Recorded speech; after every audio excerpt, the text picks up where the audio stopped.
Temple glance కు స్వాగతం. ఈ కార్యక్రమం మీకు నచ్చితే సబ్స్క్రైబ్ చేయండి, షేర్ చేయండి, ప్రోత్సహించండి. తిరుత్తణిలో సుబ్రహ్మణ్యేశ్వర స్వామి ఆలయానికి వచ్చాం. ఇక్కడ తమిళులు మురుగన్ మురుగన్ అని పిలుచుకుంటారు కదా, అటువంటి సుబ్రహ్మణ్యేశ్వర స్వామి ఆలయం.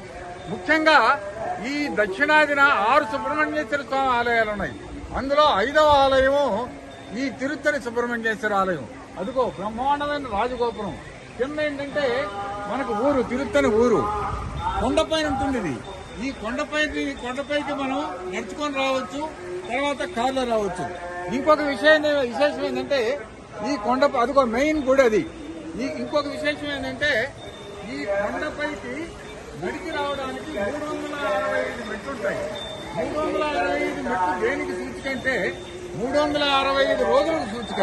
అంటే మెట్ల మార్గంలో గాని నడుచుకుంటా గాని వస్తే 365 రోజులు కూడా మనం భగవంతుని దర్శనం చేసుకున్నట్టుగా భావిస్తారు ఇక్కడ. అందుకని ఆ ప్రసిద్ధి. ఇంకొక విశేషం ఏంటంటే ఇక్కడ మనకు ఇప్పుడు పెద్దవాళ్ళు అంటుంటారు కదా, ఒరే నాయన నీకు దిష్టి తగిలిందిరా, దిష్టి తీయించుకోరా నాయన, నీకు ఒంట్లో బాగాలేదురా, దిష్టి తీయించుకోవాలి నాయన అంటున్నారు. ఇక్కడ దిష్టి దోషాలు తీయడం అనేది పెద్ద ఫేమస్. ఇక్కడికి వచ్చి మనం గాని ఇక్కడ గాని సుబ్రహ్మణ్యేశ్వర స్వామి తరఫున ఇక్కడి నుంచి కానీ వీళ్ళు కానీ దిష్టి తీస్తే మనకు ఆ దిష్టి దోషాలన్నీ పోతాయి. అది చాలా ప్రసిద్ధి. తర్వాత ఇంకోటి ఏంటంటే మనకి ఇక్కడ సంతానం లేని వాళ్ళు వచ్చి మొక్కుంటారు. అలాగే బిడ్డ పెళ్లి కాని వాళ్ళు, అలాగే పిల్లలకు చదువులు. ముఖ్యంగా ఏంటంటే ఈ మురుగన్ వచ్చి ఆరోగ్య ప్రదాత. ఆరోగ్యానికి సంబంధించినటువంటి ఎలాంటి సమస్యలున్నా కానీ ఈ దేవుణ్ణి కానీ మొక్కుకొని దానికి సంబంధించినటువంటి వెండికి సంబంధించినటువంటి కింద అమ్ముతుంటారు. అవి తీసుకొని హుండీలో సమర్పిస్తే మనకు ఆరోగ్యం బాగుంటుంది అని ఒక నమ్మకం. కాబట్టి చాలా మంది ఇక్కడ ఆరోగ్యానికి మొక్కుని వస్తారు. అలాగే ఇక్కడ ఎగువ కోనేరు, దిగువ కోనేరు అనే 2 కోనేరులు ఉంటాయి. 2 కోనేరులో స్నానం చేయొచ్చు. అలా స్నానం చేయని వాళ్ళు మామూలుగా కోనేరులో ఇబ్బంది అనుకుంటే పక్కన ట్యాపులు ఉంటాయి, ట్యాపుల్లో స్నానం చేయొచ్చు.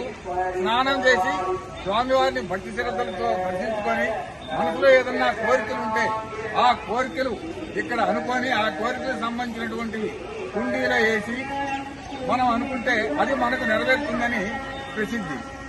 ఆ విధంగా ఇక్కడ సుబ్రహ్మణ్యేశ్వర స్వామి ఆహ్లాదకరమైనటువంటి వాతావరణంలో 6 సుబ్రహ్మణ్యేశ్వర స్వామి 5వదని చెప్పాను కదా. ఈ మురుగన్ చూడండి, చుట్టూరు కొండలు, ఆ కిందేమో మంచి ఊరు, బ్రహ్మాండమైనటువంటి గాలి గోపురం. ఈ జనాభా ముఖ్యంగా ఏంటంటే ఇక్కడ ఆడి కృత్తిక అని ఒకటి ఉంది. ఆడి కృత్తిక అనేది ఫేమస్ సుబ్రహ్మణ్యేశ్వర స్వామికి. ఆడి కృత్తిక రోజు కానీ ఇక్కడికి ఏంటంటే అందరి భక్తులు కూడా ఆడి కృత్తిక రోజు కావడి ఉదాహరణ కావిడి వేసుకొని ఉదయం పైన ఆ కావిడి తీసుకొని ఇక్కడ మొక్కుబళ్ళు చెల్లించుకుంటారు. అలాగే తెప్పోత్సవం చాలా పెద్ద ఫేమస్. తెప్పోత్సవం బ్రహ్మాండంగా నిర్వర్తిస్తారు. ఇక్కడ భక్తులు బ్రహ్మాండంగా వచ్చి స్వామివారిని దర్శించుకొని తమ కోరికలు, మనసులో అనుకున్న కోరికలు నెరవేరుతాయని నమ్మకం కొద్దీ అందరూ వస్తుంటారు. ఈ రోజు మేము కూడా వచ్చాం. మీరు కూడా తిరుపతికి వచ్చినప్పుడు, తిరుపతికి దగ్గర ఇది, తిరుపతికి వచ్చి ఇక్కడ దర్శనం చేసుకొని ఇక్కడి నుంచి